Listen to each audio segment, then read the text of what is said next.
The good thing with Trent is why he brings you on the second goal, for example, in the assist. Yeah. There's a good half volley that Lloris saves in the first half as well. It's all that, that what he brings with you with the ball attacking forward. But defensively, that was not good enough. I really believe he's improved defensively. Yeah. But he struggled in that game defensively. The problem with Alexander-Arnold defensively is he doesn't see danger. I spoke about it earlier. Yeah. Dele Alli made 2 runs. He was standing next to Trent Alexander-Arnold. He's standing next to him. The ball's on the other side of the field, and he just makes a little looping run inside of him. And Alexander-Arnold is late to react. He just lets him do it and then chases back. He had the energy to chase back, but he's too late. And Dele Alli's on the wrong side of him. And the other one, which you're talking about when Alisson makes the save, they were on the halfway line together. And Dele Alli just ran past Alexander-Arnold. You've got to read the danger. Now, he's a magnificent player going forward. We've said that.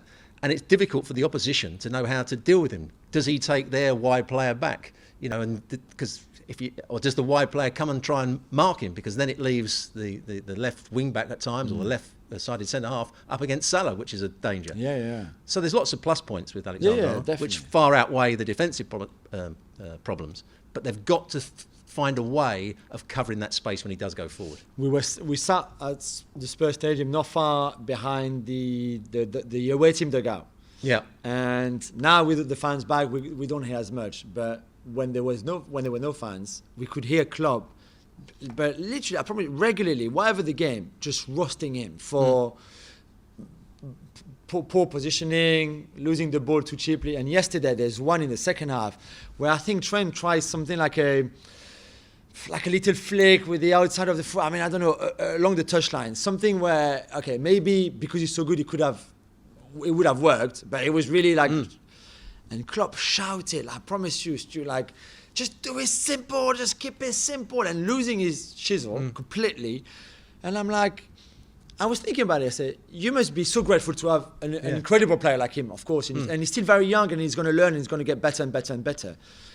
But clearly at times, Klopp is really frustrated as well with what Trent tries or doesn't do or whatever. And I think there's a balance to find of making sure you're not too tough on him, because he's an incredible talent, of course. But at times also to make him understand that there's still so much for him to improve on, to be even better than what he already is.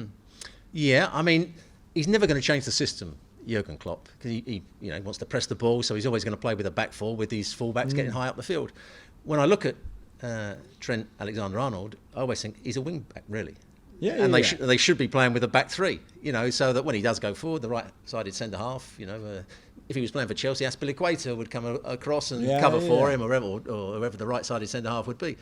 They don't do that at Liverpool. It's the midfield players that have to get out there, and they couldn't get out there against Spurs. Because Naby Keita is not really that kind of. Because he wants to run forward as well. Exactly, and he moves everywhere. Yeah, so it's difficult. So, but let's not take away from his outstanding quality of crossing the ball, shooting, bending balls into the front players. Oh, he's a great talent. It is.